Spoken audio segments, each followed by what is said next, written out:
started back in the early days of the new SACE, and with the compulsory subjects, especially the research project, our principal and the leadership team wanted data as to the progress of our students, so that there would be no surprises, and also so that we could monitor achievement to ensure successful outcomes for our students.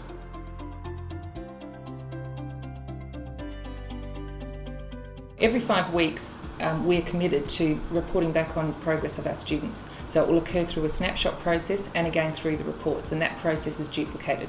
So every 5 weeks we have an expectation of our staff that they will commit their professional learning time, which is a quarantine time, to reporting on their students, and they do that via a database. It takes them about an hour. The information that they're providing for the students and their families and their teachers is where are they at right now, and so they need to know that information. The students will receive that information on the following Monday. In between that time, our data manager will collate all the information in graphical and written form, and that information will then be in teachers' pigeonholes on the Monday. So there's a very small lag time, which is critical to this process. It is really important that we can act on this information really quickly for it to be beneficial. What then happens is the students reflect on that information. They glue it into their diaries, that goes home, their parents get to see it. Really important for the parents to know as well. They feel really impressed by the fact that they have an opportunity to support their students to improve. The students get that information, and there's a number of things they do with it. They check to see if is it what they expected, and if it isn't, they reflect on why or why not.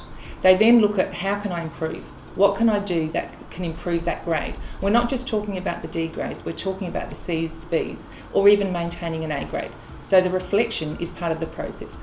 If they want to improve the grade, then they actually go and get written documentation and have a conversation with their subject teacher. Now this is the rich part of the process, and it's really important that they do it because the conversation is what makes the biggest difference. They then have a time period to improve that grade before the next report time. This has been one of the most powerful tools that we've used at this school in improving outcomes, and it is welcomed by both staff and students, and for special groups like our ATSE students and our EELD kids, that information activates a lot of action of support and intervention strategies to support those students.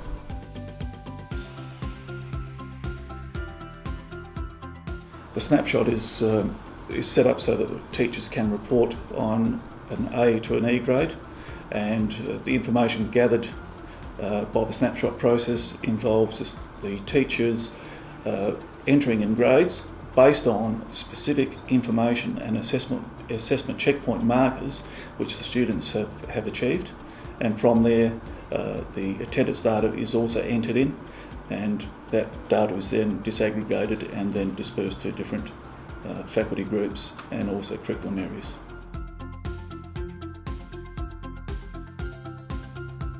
One of the things that we found over time is that initially teachers were a bit suspicious of the process and felt it was Big Brother watching, and what they've actually learnt over time is that it is about supporting our learning outcomes and aiming for high expectations for all our students. And through this process, the leadership has been able to identify areas of support, and we've been able to support individual teachers and classes through appointing tutors, organising mentors for our teachers, doing a number of processes to ensure that the teachers themselves are not feeling isolated, that they're feeling supported, and that they are also getting help. So the authenticity is extremely valuable because that allows us to directly provide the help where it's most needed. And so the culture for the staff has changed as well, which now they also welcome it because they know that there's like a backup team of care teachers, of leadership, etc., who are there to help them where they most need it.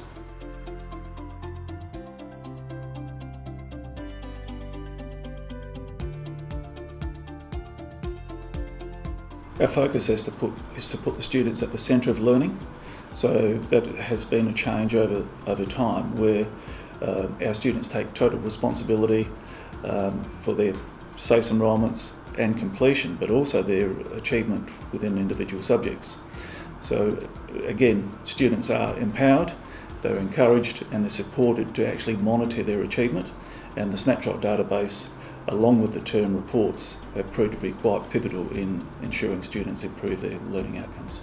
In fact, we couple the snapshot process with a sheet we've constructed to calculate the ATAR. and that the students will actually do that first as soon as they get their snapshot, because they want to see if they're where they need to be to get the ATAR that they need to. So that's become quite a critical tool in conjunction with and it's an estimate only, because we know there's variations between the subjects, but that has empowered our kids considerably. They know what they need, they now know where they're at, and that gives them, they're in a position now, what do I have to do to get there? So those two tools combined have really changed the way, and that's reflected historically in our SACE completion, which we were fortunate enough to hit 100% last year.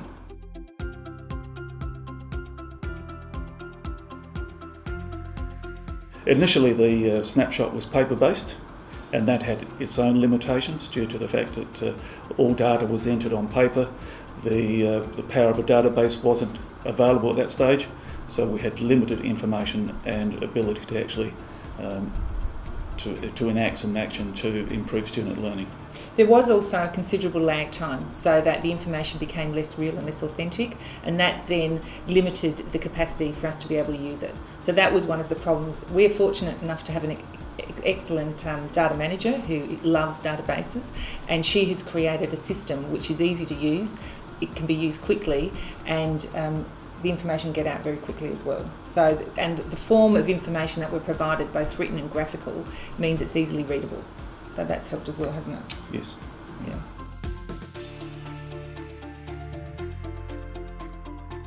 I use the snapshot as a marker tool to help my students achieve deadlines that previously they may have been a little bit more lax in achieving. So the group of 3 research projects teachers at our site, we get together and we'll talk about where do we want our students to be at the end of week 5. An example might be that we'll say in order to get a passing grade, they need to have done 6 pages of their folio. Now obviously whether they get a C, B or A will determine the quality of that folio. We found that's been really useful in helping move our students to actually complete work, because they're great starters, but completion is often a bit more of a challenge. As a care teacher, I use the snapshot to have really honest conversations with my students, to let them share with me where they're at, why they're where they're at, and what we can do to help them. They are then encouraged to have the conversations with their teachers. If they need, I will go with them, but in the first instance, I try and get them to go themselves, because I want them to own the conversation much more than me sort of interjecting and taking that on board. And that conversation then, from there, we'll look at time management, how can they complete, what needs to be done, and what sort of support they need that they might be able to get from the teacher or from me or from other sources which we can access.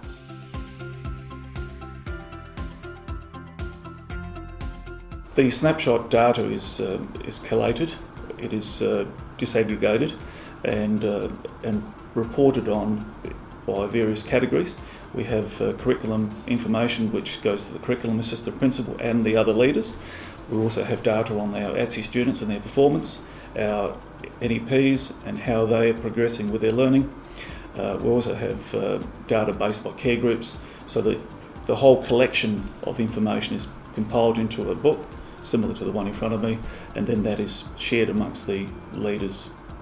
And each of those teams will have their own process of how they use it. For example, the Aboriginal educational team, they will individually go through each student. They will then have separate interviews. So in addition to the care teacher, they will also have an interview with members of the Aboriginal team. So they'll get like a double dip of extra support, and intervention strategies will be put into place. So there's a number of different strategies that different teams will use, but depending on the group and the resources available, it could differ.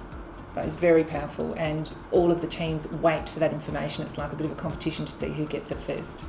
The curriculum assistant principal also meets with teachers who have got anomalies in their results, and it's not about discipline, it's more about identifying areas for improvement and identifying strategies and how they can be implemented.